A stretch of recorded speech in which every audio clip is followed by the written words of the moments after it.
That's where we are today. A couple of hints. It's a city that's built on water. There's a place in California named after it. It's really old, and like its apex of influence was the 15th century. Any hands up in the back of the room there? Somebody has it. That's right, Venice. We're in Venice. I don't know what happened. Colameco's food show, this New York food show, we ended up in Hawaii, France twice, Italy, and now we're back in Italy again in the 2006 season. Anyway, stay tuned. We're in Venice. We're going to have a blast here today.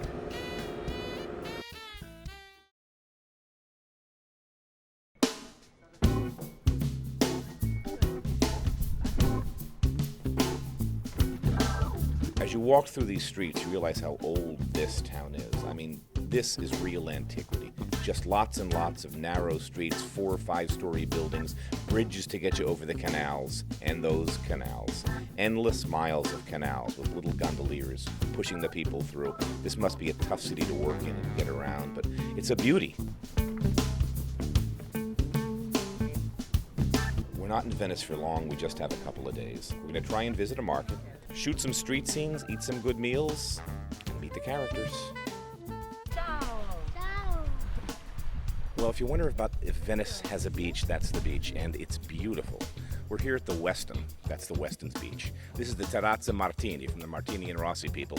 This is their bar, and I'm in their egg. Yeah, I'm in an egg. I'm in a little freaking egg. I love this thing. Got my program for the Venice Film Festival. Happens to be going on this weekend. Not a bad coincidence. We kind of planned it that way. Maybe we'll meet some stars. Who knows? Town is absolutely on fire right now. It's packed with people. The hotels are packed. A lot of gorgeous people, lots of stuff going on. We're going to eat well, I can count on that. Stay tuned. Star spotting, but eating for sure. Live from the Venice Film Festival. Here's truly.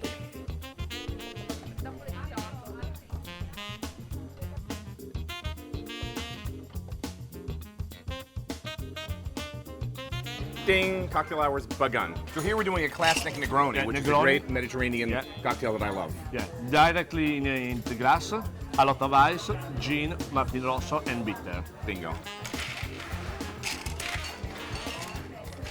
1 part of gin, 1 part of Martini Rosso, and then a bitter. What are you putting here? Orange? Yeah, orange and lemon peel. Yeah.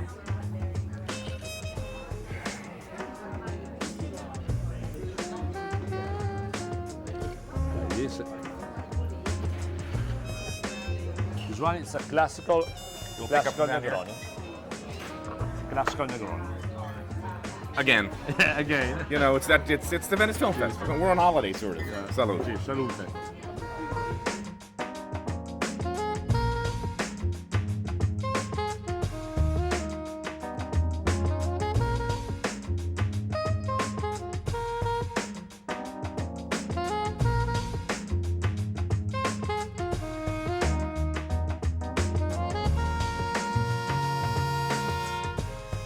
Hey, folks, you know me. This is a food show. This isn't a show about hotels and water and tourism. That's that other guy's show.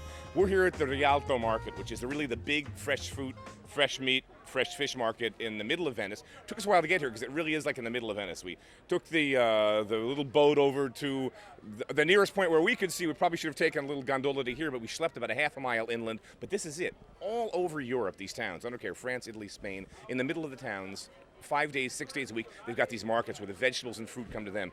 It's the end of summer and stuff is beautiful. We're just going to walk up and down this line and take a look at what they've got. We're shopping. In American Italian cuisine, you see gnocchi, cavatelli, pasta with broccoli rabe. And we have a broccoli rabe in America that's beautiful, but it's different. This is the cina di rapa in Italy. Very, very different. It's bitter green, doesn't have that floret that we have traditionally from California. Lovely stuff. You gotta love shopping in these markets. Beautiful little radicchio here, small leaves. I should taste a piece. Oh. Slightly bitter greens, real big flavor. Sand on it, I love it, recently picked. Little heads of lettuce, fennel, little kind of almost like the French style haricot vert, little tiny string beans, nice deep color. Not quite going to seed yet, that one doesn't look so great, but that's pretty beautiful, huh? Look at these tiny strawberries. These are the traditional kinds like we see that Driscoll sells out of California, but I can't tell you, it smells like candy. It smells like caramelized sugar. That sweet, that sweet, almost burnt sugar flavor you get when you're cooking sugar. These are just lovely. You know these are going to be delicious. Tiny little fresh, delicate strawberries. This is a fish I love. You see it in America, sort of. We call it whitebait. It's a little tiny. They swim in these enormous schools like big clouds under the ocean, and you need a seine net, a very fine seine net to catch them. And they're tiny as can be. And what you do with these, a little bit of milk, a little bit of flour, or just flour, and you deep fry them, flash fry them for a minute, minute and a half till they're golden, and then you pop them in your mouth like French fries. They're spectacular. Heads, tails, bones, and all. Delicious eating. You just, again, whitebait in America, but you don't see it on restaurants much. The Europeans eat this stuff like crazy as part of a frito misto or fritura, or just by itself. Scambra, it's a mackerel. It's of the mackerel family. You can see, kind of looks like the mackerel fish that we see in the United States. But again, the freshness here, I mean, this is just almost rigor mortis and pre-rigor mortis. It's fresh as can be. It's not wilting. You can just see when I press it, the flesh bounces right back. Look at how clear that eye is. This fish is out of the water maybe 12 hours. Here's a fish I don't know. It's called a dentici. It's from these water. Color reminds you a little bit of a snapper, but not that head. It's got that kind of rounded head, almost like a dolphin. But I always say, when they're fresh, it doesn't matter what they look like. They always taste great. That's a beautiful fish. Little local mushroom. There's a big cluster. They just pulled this out of the ground. Look at this. I mean, fresh as fresh gets. Oh, it smells like the dirt. It smells like the dirt it came from. They're going to be wonderful. Chanterelles, we know these from all over France. These possibly are French. But they're so fresh. See, they're not wet. They don't have that funky smell. They haven't been in refrigeration very long. This is still healthy underneath here. Sautéed, little garlic, little onion, little parsley, little olive oil. Eat them hot, eat them cold. Man, this is beautiful.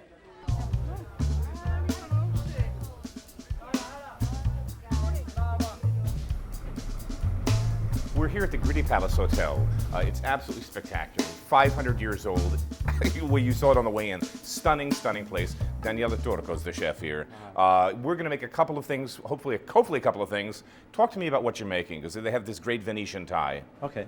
Today we are going to prepare one traditional plate, which is the risotto with squid ink as an old plate. And then another simple preparation is the carpaccio of sea bass. And this idea of eating raw fish crudo here. But now it's begun in Capio in New York City, but this was really traditional. Venetians have been eating raw fish since forever. Yeah. It's a great fishing town. The boats would come in, the fish would be cut, and people have been eating raw fish here as long as history records. Yeah. So it's not just sushi and sashimi. Everywhere where there's boats and fish and fishermen and women, raw's the way to go, especially when it's fresh. All right, start, chef, please. Thank you. Go. We have simple carrots, onion, and celery. We have fresh scampi here. We're going to start to use to prepare a quick sauce. You're making a stock? Yeah. Okay. Shallot? Yeah. Little extra virgin olive oil? Yeah. Little bay? Yeah. Laurel? Then we are going to color it a bit with we call in Italy concentrato. Tomato concentrate, tomato paste. Exactly. Yeah. Exactly. So we have breadcrumbs. Fresh white crumbs. Yeah. Fresh pepper.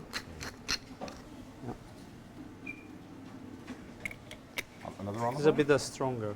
Stronger Yeah. olive oil. Yeah. Just the zest. Yes. Shallot is ready.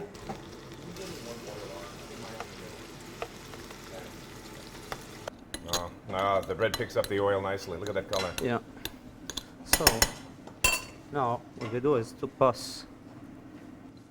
And after, what we need to do is just to lightly, just a little color. Okay. 1, 2, 3. Yeah. Beautiful, beautiful. Plain flour. Yeah. And now we Cook the flour a little bit. So almost like a little roux quickly. Yeah. But squid, we're going to put inside the white wine. In this case, we use some custozza, which is a local wine from Verona. So now we've got the pan that you cooked with the mirepoix, the shells, a little bit of brandy, a little bit of tomato paste, and now fish stock. Yeah. Bring fish stock up. We're going to cook this for about 45 minutes, just simmer. Yeah. Extract the flavor, develop the flavor. Yeah. Through the chinois. Yeah. And we probably pound a little bit, mash it a little bit to get all the juice out of the shells. Okay. Yeah. Just rice in the pan. Yeah, like this, normal. We don't add more, grays. No more fat. Yeah, no more fat. Tomato We paste. put tomato paste. That's with the squid. Yeah. Here we have the squid ink to color the preparation. A good black color. It's a good black color Yeah. instantly, man. So Little wine. Little wine. What we need to do is to wait until the Juice the is wine picked up, absorbed. Yeah. And then we start Little by little. with the Stock to the be stockfish. strained. Gotcha. These shrimp take no time to cook. Langoustine, I mean, take a minute, 2 minutes. The risotto is on the middle of the cooking. We can start to add the squid. So we're putting the squid in. In the meantime, can I start with the No, carpaccio? no, What do you please. think? I would do, if it was me, I'd do All right. carpaccio now. Okay. Absolutely. All right.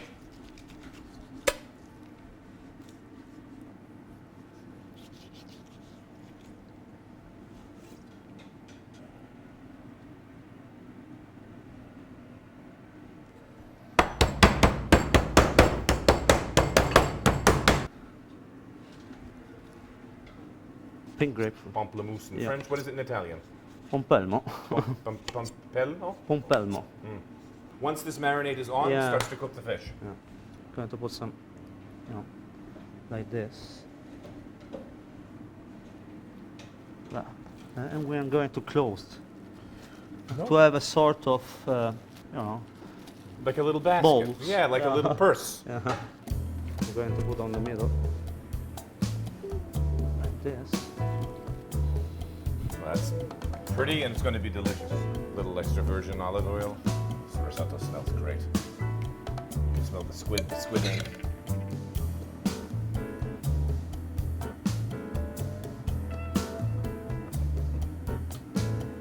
Permesso?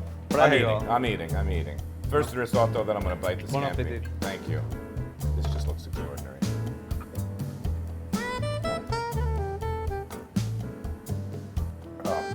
It's rich, buttery, the squid ink. Squid's perfect. The sauce around the outside gives it almost like a veloute. Yeah. You know that from the langoustine. Even another additional piece of little bit of body, and this I'm just going to slurp up like a slob. Excuse me, licking my fingers. I don't care. Chef, this is wonderful. Thank you. Really wonderful. One more bite. The stay in Venice was definitely too short. We were only there a couple of days, but this is how it is.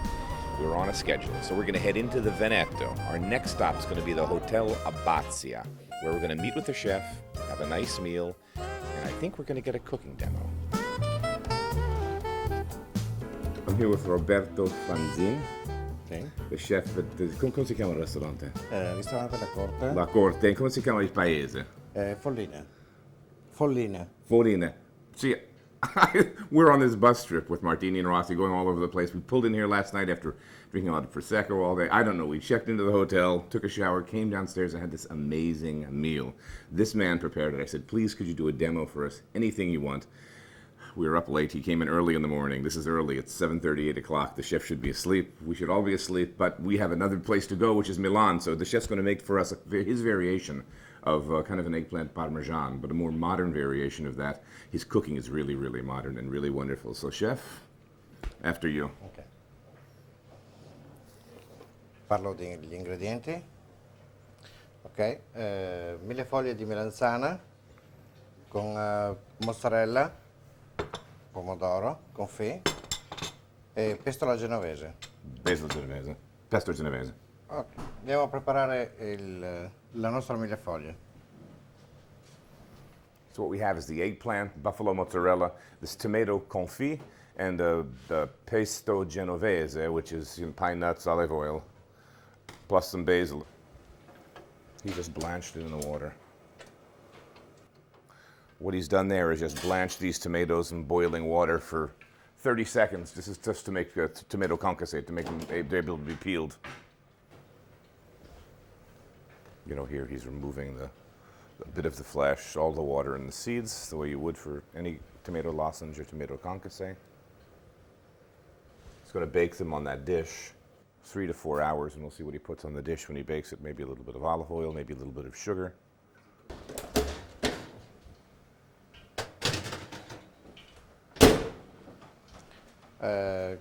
Qui 80 gradi per 4 ore confit. He's cooking them at a very low temperature for 4 hours until they're confit. And they're going to be, when they're confit, they'll be shrunk down, almost have kind of a dried look to them. Not much color to speak of, it dried, and this concentrates the flavor. So you've gotten this, just the tomato flesh, you've wicked the water out of it in that heat, you've added a little bit of salt, a little bit of sweetness from the sugar, and you have this big concentrated tomato flavor with that acidity concentrated. It's a great way to make them. These are the eggplant that we have before. Look how thin these are cut. You could almost see, yeah, you can see it through it.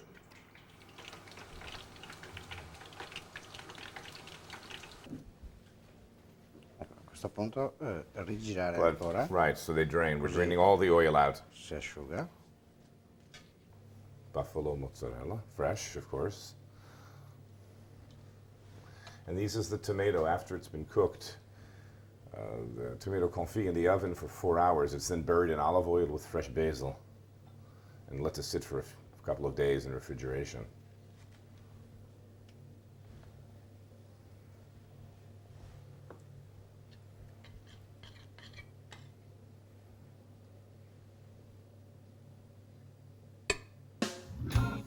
All right, now let's eat. Dove una forchetta?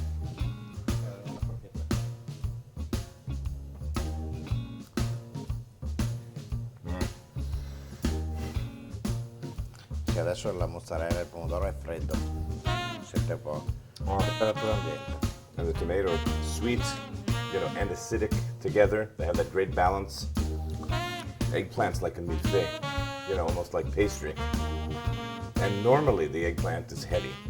Normally with Parmesan, the eggplant. Sì, parmigiani. Sì. But this is Poi cotto in forno ore e ore e ore.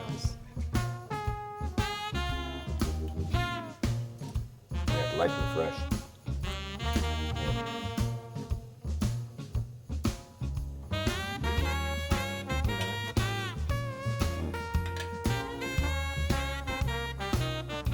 Well, a wonderful dinner last night and, wonderful breakfast this morning. Thanks again, Chef.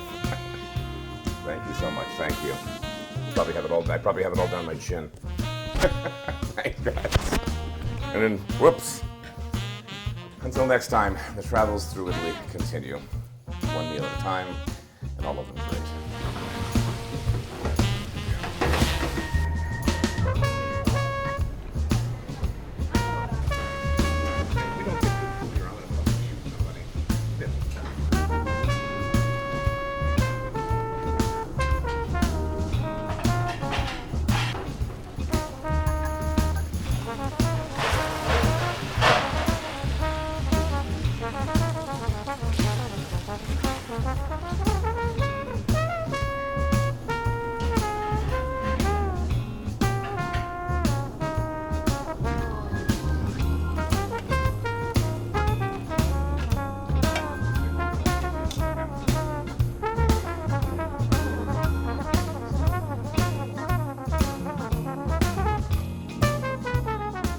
We're here in the Prosecco region. We started in Venice for a couple of days. We drifted now to the Veneto, which is the next region to the west, about an hour and a half out of Venice. It runs flat for a while. That's where the rice grows, a lot of the arboreal rice that they use in that area. And then we're getting into the hilly area now where Prosecco grows. These hills, you see behind me, there's the gentle slope. That mountain behind me, that's planted, so it gets steep around here. And these are the grapes. It's September, early September. These are just about ripe. They're beginning to harvest now. It's just a little cluster. It's a very sweet grape. This is the Prosecco. This is what it comes from. We'll eat one. We'll taste it. High sugar content. Big seeds, very edible grape, just the way it is, unlike some wine grapes. This is the wine they make a couple of different styles, usually frizzante, and not too bubbly. I like it dry. For me, Prosecco isn't, the sweet style's not so great, but it's dry. It's good with food, good with fried food, good with fatty meats, good with salumeria. If you're going to have salami, prosciutto, all that kind of stuff, it's perfect, great with cheese. So we tour the region. We're going to have a great lunch somewhere, and hopefully at some point next couple of days, we'll get people picking these grapes and we'll see the drill. But if not, we're going to see the grapes crushed, brought to the factory, that whole part. Wonderful region, Prosecco. I love it. Here's the grapes. Okay, so here we are where they process the grapes to make Prosecco. These grapes are coming from vineyards all around this area that the proprietor doesn't own. So the little vineyard guys and gals own the vineyards, bring in the grapes for harvest. And what you see happening is every batch of grapes that comes in gets tested. They have to come within a certain parameter for sugar content. If they don't, they get shipped back. So only the best grapes are taken, and this year's been a good year, so most of them are. Then the grapes are immediately pressed. That once pressed, they're sort of spun, cleaned, and the fermentation's actually stopped. They don't let it ferment initially. The must, that initial runoff, is put in refrigerated tanks and kept really cold, just above freezing, where the wine's held until the fermentation's allowed. Now, they release this in batches during the year. So each vintage of Prosecco, it comes in the fall and then is released subsequently in the winter, spring, and summer of that year. So it's a real fresh product, very lightly frizzante, natural fermentation, real easy drinking wine. I mean, this is a typical wine of this region. Not a huge champagne, not a complicated wine, no oak, no maturation necessary, just great, fresh, single fermented grape juice.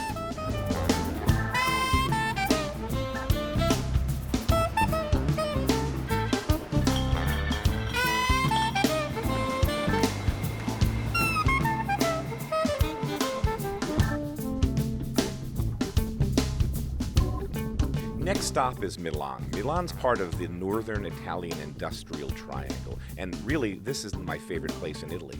That said, it's got some beautiful architecture, a really proud culinary tradition, and of course, the Duomo. And maybe my favorite food emporium on the planet, Pex. Now, one of the big things that you do is prepared foods to go. Almost like a couple of restaurant menus worth of food. You have a kitchen that's twice as big in space as the retail store? Yes, because our kitchen is very, very big. We also do catering, but we also export our products. For example, cheeses also to Japan and in Europe, for example, France, England, and Germany. And so we have the double of space is the back, the kitchens and the laboratory. So the kitchen's twice as much as the front in terms of square footage. The double. Kind of like what Thomas Keller did at Per Se, but and that only cost him what, 18 million? All right, I'm gonna put it in my mouth.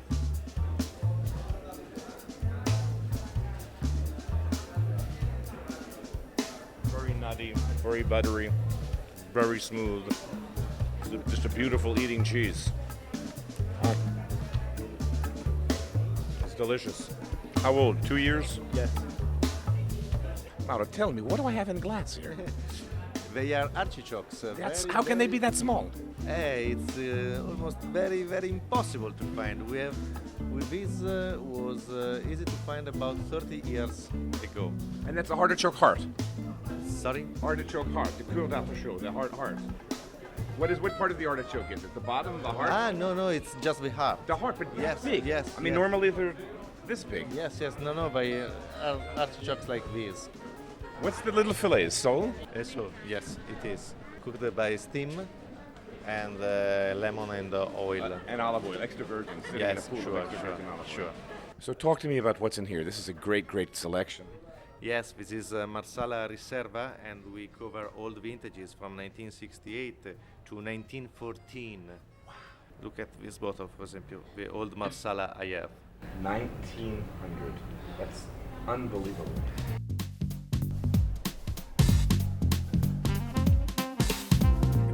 Hey, folks, that was some fun trip. Hey, sorry I didn't cook at the end, but you got that great eggplant parm demo, the new version of that, and the seafood risotto. So, hey, not all is bad. Great recipes, Prosecco, great wine, Italy, great country. Until next time, eat well at every occasion. See you later.